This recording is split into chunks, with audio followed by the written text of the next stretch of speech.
অ্যানাস কিচেনে আপনাদের সবাইকে স্বাগত। আশা করি সবাই ভালো আছেন। আজকে আমি বানাবো সম্পূর্ণ নিরামিষভাবে মালাই কাবাব।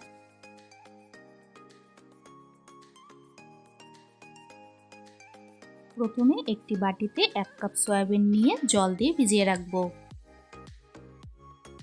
গরম জল দিয়ে আমি 10 মিনিট ভিজিয়ে রেখেছিলাম।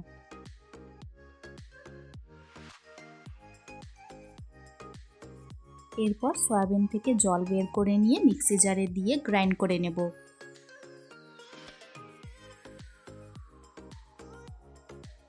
সয়াবিনগুলো গ্রাইন্ড করে নিয়ে একটি বাটির মধ্যে নিয়ে নেব।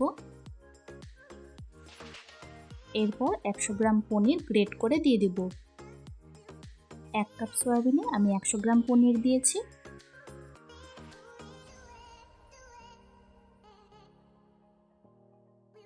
এখন হাফ টিস্পুন করে জিরে গুঁড়ো, ধনে গুঁড়ো, 1/4 টিস্পুন গরম মশলা গুঁড়ো, স্বাদ মতো নুন, 1 টিস্পুন চিনি, একটি মিডিয়াম সাইজের আলুকে আমি আগে থেকে সেদ্ধ করে রেখেছিলাম, সেটি এখন এর মধ্যে গ্রেট করে দিয়ে দিব। এরপর 2 চামচ কর্নফ্লোর দিয়ে ভালো করে মেখে নেব। আজকের রেসিপিটা যদি আপনাদের ভালো লাগে আমার চ্যানেলটিকে লাইক, শেয়ার, সাবস্ক্রাইব করে আমার পাশে থাকবেন। মাখার সময় হাফ টিস্পুন ঘি দিয়ে দিব।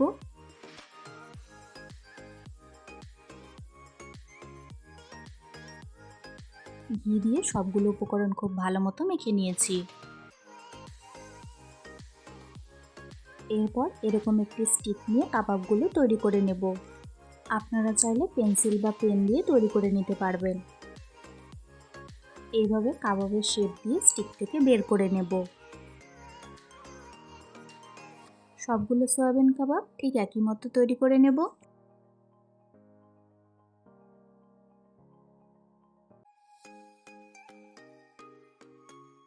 প্যানে পরিমাণ মতো তেল দিয়ে কাবাবগুলো ভেজে নেব।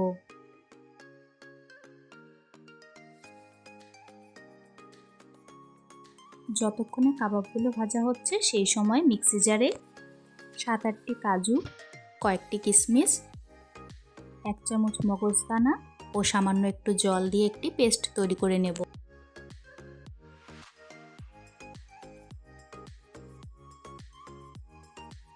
উল্টে পাল্টে দুটো সাইডে খুব ভালো মতো ভেজে নেব।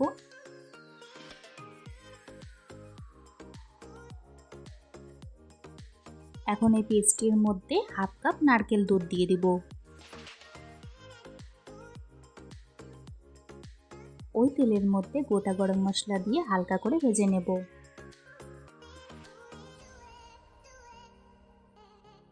এখন 1 চামচ আদা বাটা দিয়ে নাড়াচাড়া করে নেব।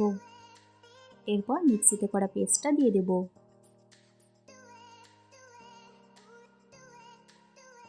ভালো করে একটু সময় নিয়ে তেল ছাড়া অবধি কষিয়ে নেব।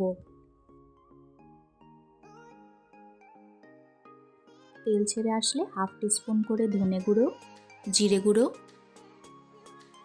সাদা গোলমরিচ গুঁড়ো ও স্বাদ মতো নুন দিয়ে আবারও ভালো করে কষিয়ে নেব।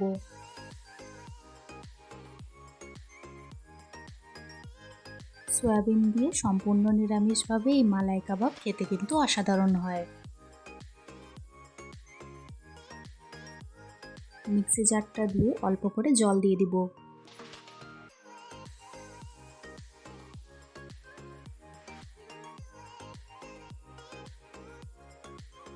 ভালো করে কষিয়ে নিয়ে হাফ টিস্পুন ঘি দিয়ে দিব।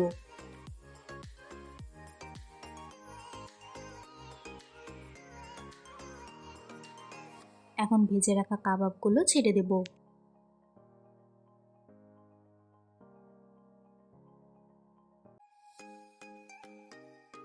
কাবাবগুলো দিয়ে আরও 2 মিনিট মতন ফুটিয়ে নেব।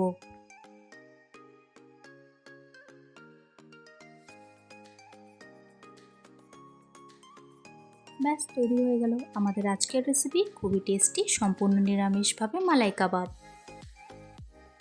রেসিপিটি কেমন লাগলো অবশ্যই কমেন্টসে জানিও।